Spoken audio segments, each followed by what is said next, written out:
Hey guys, Linda here. Welcome to another video. So if you are new to this channel, this is a channel that is all about family travel.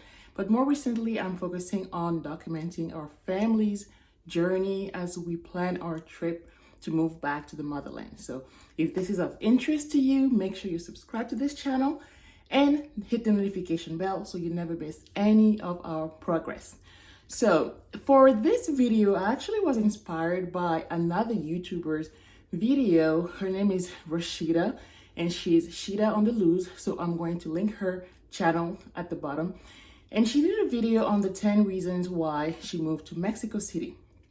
So our family, we haven't moved yet, but I was inspired by her video to create a video that is a little similar, but it's actually about the reasons why we're planning to move. So we see a lot of videos out there about people who have already moved, but not enough videos of families, Black families who are planning that process. So I figured this would be a fun video to create. So I'm sharing with you our 10 reasons why we are planning to make a move to the motherland. So these reasons are in no particular order. So the 10th one might be a little shocker, maybe, but at the end of the day, 10 reasons, these are top reasons that I wanted to share with you guys. Okay, so reason number one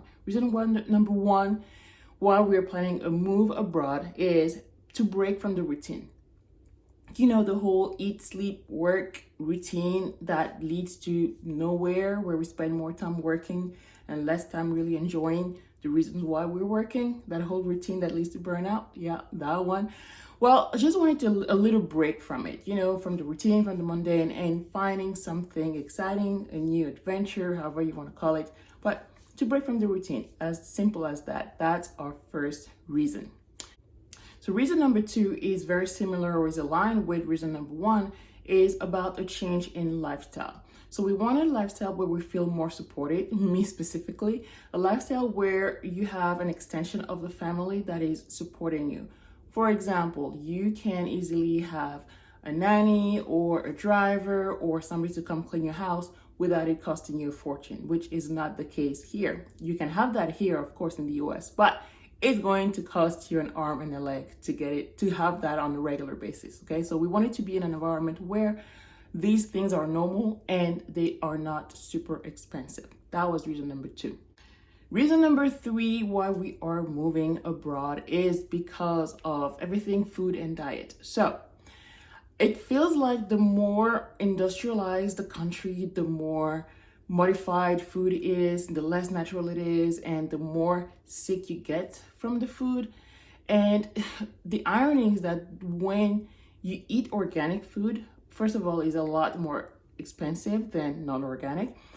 But then it's just start tasting weird because you're so used to the non-organic, the chemically modified food and the cans and all of that, that you kind of lose sight of what natural food is and what the real taste of food is really should be like. Okay, so we want to be in an environment where we eat food that is locally grown, where we eat food that is not extremely modified or that we don't even know what you have in your bread because it was made in some, I don't know, in some factory 20 days ago and it's been processed and it has all kinds of chemicals in it, right? We want it simple, like a baguette is a baguette. It has wheat in it, it has eggs maybe, and salt, right?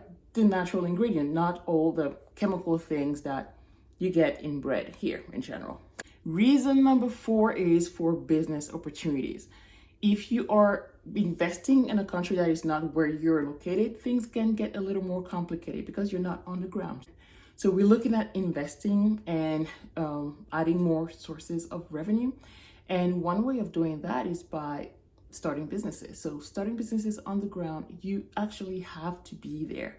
It's better. You can do it from here, but it's just better and safer to be on the ground. That way you can supervise things and how they're going, as well as building schools or building other things, whether for money or for impact. So these things are very, very important for us. Reason number five is all about the culture. So I personally grew up in an environment that was a multicultural environment where we spoke different languages, and being here where we are in the US is not a super multicultural environment.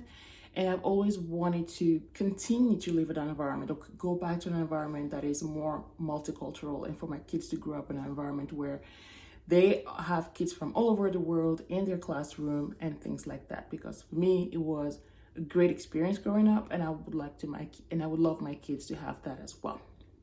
Reason number 6, very similar to reason number 5, is about the language. So I am fluent in Spanish, English, French, and some Arabic as well. And so I really, really want my kids to learn French. It's been really hard for me to talk to them in French because, I mean, we speak English every day, all day. So being in an environment where we speak French, that is going to be a lot easier for them to learn French as well, since they're still little. By the way, we don't really know where we're going yet, but one of the conditions of our choice, it has to be a non-English speaking country because of this reason, because I want the kids to be able to learn another language. Reason number 7, funny enough, growing up in a multicultural environment, I was still the minority in terms of ethnicity, in terms of race. So I didn't grow up with a lot of Black people around me. And I would love to be in an environment where I'm not the ethnic minority, but I am part of the majority. And I would love my kids to grow up in an environment as well, where they see a lot more Black people, because being Black is just part of the norm instead of being part of the exception and being part of minority. So that is reason number 7. To be part of the majority instead of being part of the minority.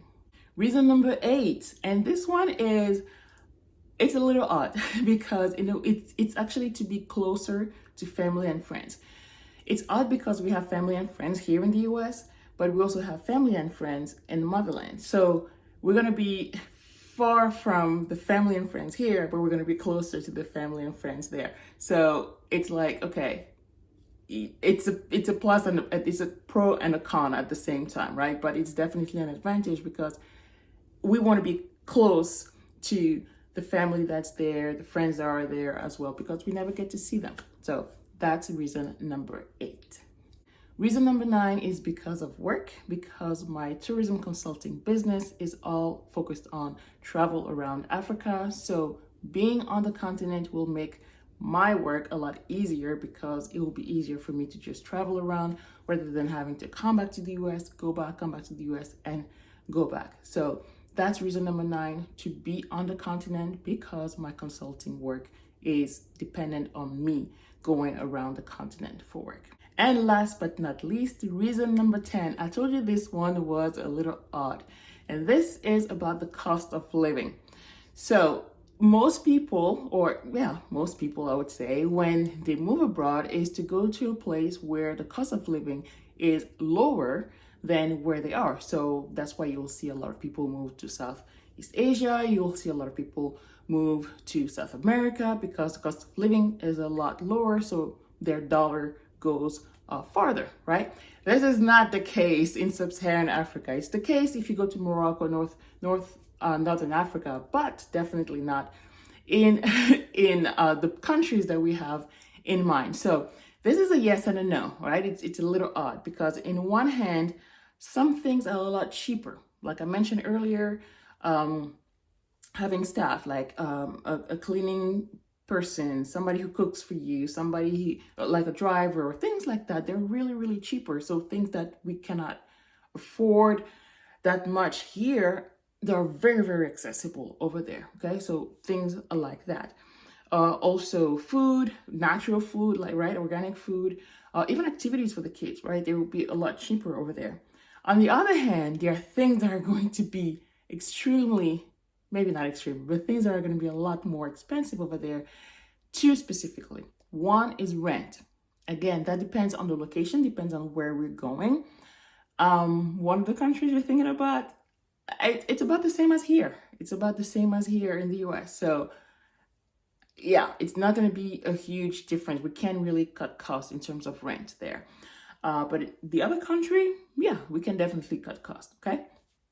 And the other area that is going to significantly impact our budget is schooling, is education. Because here in the US, well, it's free because the kids go to public school, but now they're going to be going to international schools. So that budget is going to be, you know, whatever we're saving in one side, we're going to have to pay more on the other side. Okay. So that's the oddity of reason number 10. Yes, cost of living, cheaper on certain things, but more expensive on others. So overall, these are the 10 reasons why we are planning a move. Let me know in the comments if you are planning a move as well, and if your reasons are the same as mine, or if they're completely different. I really, really want to know in the comments. Again, if you like this video, make sure you subscribe to this channel, hit the notification bell so you never miss any of our video progress of our journey. Until next time, bye.